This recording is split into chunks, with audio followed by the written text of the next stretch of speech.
While it is very much still spring, the May long weekend always feels like the sort of unofficial beginning of the warm season.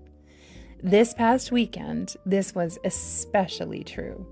The weather was so gloriously warm and sunny. It really felt like summer was right around the corner.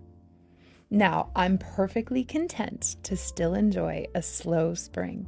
She can linger as long as she pleases, but we all know summer really will be here before we know it, and I thought it would be the perfect time to share just a few tips on effortless entertaining. Before I begin, I think it's very important to clarify that entertaining and hospitality are not the same. Over and over, we're told in Scripture to be given to hospitality, like in Romans 12:13, to be ready to serve, ready to open our homes, ready to clothe, ready to feed, to help those in need, as we're commanded in Matthew 25:35. I love to host things. I love to have people over and to make them feel welcomed. There is even a time I would have thought I was gifted with hospitality. But the hard truth of the matter is, often my love of entertaining actually hinders my ability to be graciously hospitable. Not just hospitable in action, but true hospitality in spirit also. So often, my desire for things to be just right, to be perfectly planned and executed, would actually hinder me from really serving others in love. One who is truly hospitable doesn't need to have a thoughtful menu and a perfectly set home in order to meet the needs of others. They don't even need to have any notice. Hospitality is inviting someone over for lunch after church, regardless of whether or not things are perfectly tidy, and you have lunch already prepared, just simply because the Spirit gently laid it on your heart to do so. It's being present with those you've invited into your home, and not busy in the kitchen all evening, likely grumbling a bit like Martha, because you're the only one doing the work. Use hospitality one to another without grudging, it says in 1 Peter 4:9. Real hospitality is often a bit messy and hard, and it often requires sacrifice on our part.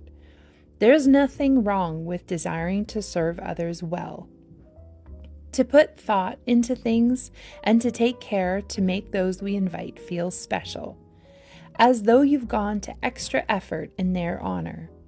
But it should never be at the expense of truly being hospitable and welcoming. That being said, I've slowly been learning that it is possible to be prepared enough to pull together something at the drop of a hat with a calm demeanor and still have things feel beautiful. As summer approaches, we find ourselves spending much more time outdoors. There are more opportunities to open our home and enjoy the longer days. It's not uncommon for us to randomly invite a family or two over for a spontaneous evening by the fire, or to come and sit on the porch for a while. So once the weather warms, there are a few things I like to have on hand, should the occasion arise. Things that make for effortless entertaining and keep things easy for me, but still feeling special for all of us. First, enjoying an evening outdoors means your house doesn't have to be perfect.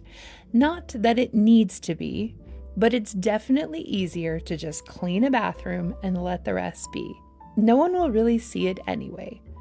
Everyone enjoys sitting around a fire. It's a lovely way to relax, but it's also entertaining. Now, for me, the quickest way for me to feel stressed is to feel unprepared. So by being prepared, I feel much more calm, even if something comes up unexpectedly. A great example of this is servingware. Every summer, I purchase a large box of wooden cutlery, compostable cups, and paper plates from Costco so that I always have them on hand and at the ready. Just because they're compostable doesn't mean they still can't look nice. But by having them be throwaway, I don't have to worry about people walking around with my dishes or cleaning up much afterwards. I also like to stock up on picks and bug spray, even candles.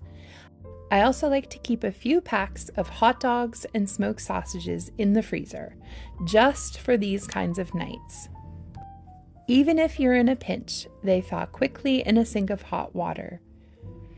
It's also easy to put out a few bags of chips, something that you can have stored away in the pantry. But if you did have a few hours' notice, summer salads are always the perfect accompaniment to roasted sausages.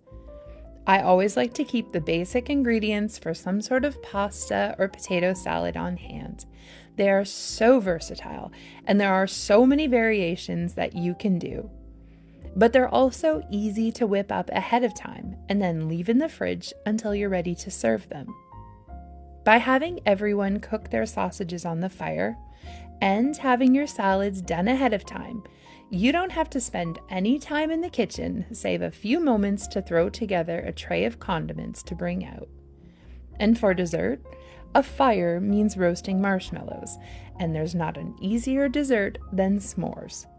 Some chocolate-covered biscuits, marshmallows, and extra chocolate are always on hand in the summer. And again, no work for you. We are a family that loves sweetened iced tea in the summertime, and it's the easiest thing to make for a large crowd. I just bring my biggest pot of water to boil, add a cup or two of sugar, and a handful of tea bags. I prefer it strong and sweet so that when I add the ice, it's perfectly diluted. It's something that's handy to have in the fridge all the time in case someone drops by and needs something cool and refreshing while we sit on the porch. One important lesson I've had to learn is that even with a plan, things don't go always as planned. This was another area I had to identify as being where I tended to get overwhelmed. In the case of this particularly lovely evening, one of our cats decided to jump up on the edge of the table, and the entire table, salads, candles, flowers, and all, came crashing down. It was a huge pile of mess. There was glass everywhere, some of my favorite serving pieces were ruined. It honestly was a mess, but what can you do? They are things, and I wasn't going to let it ruin a perfectly nice evening. And my attitude would have. It's hard to feel welcomed when your host is upset. The guys cleaned up all the glass so no kids stepped on anything. We did our best to right what we could, and the evening carried on. Things don't always go as planned, and sometimes dessert might be a flop. Serve it anyway. You'll enjoy a laugh, and you'll remember it fondly. Now, there's absolutely nothing wrong with setting out some food on a table and leaving it at that. But if I have a bit of notice, I do enjoy making things look aesthetically pleasing. Cutting a few flowers from the garden and setting up some candles go a long way in making things look cozy and inviting. Neither takes more than a few moments to do. Over the years, I've collected and thrifted some inexpensive glass hurricanes, garden stakes that hold jars of floating candles, extra throws, baskets, trays, different things that make entertaining fairly easy. But I've also tried to grow in hospitality, to have things on hand to throw together a meal for someone that might be in need, to try to keep my house in order so that should someone drop by unexpectedly and unannounced, I'm not completely thrown. Though honestly, in that area, it's more that I've grown a little in letting go of feeling overwhelmed if things aren't perfect. Whenever I read the story of Mary and Martha, it's never lost on me that the ultimate woman known for entertaining in our day, and for decades now, would arguably be Martha Stewart. Luke 10 shares how both sisters approached entertaining, and in it gives us a gentle reproach. In verse 41, it says, "And Jesus answered and said unto her, Martha, Martha, thou art careful and troubled about many things, but one thing is needful, and Mary hath chosen that good part, which shall not be taken away from her." The reality is, if you drop by unannounced one day, we're likely in the middle of school. There are likely dishes in the sink. We'll have school books all over, and there will probably be a load of laundry waiting to be folded on the table. But I'll put the kettle on, and if you're lucky, I'll have had the presence of mind to make a batch of cookie dough or scones and throw them in the freezer for just such an occasion.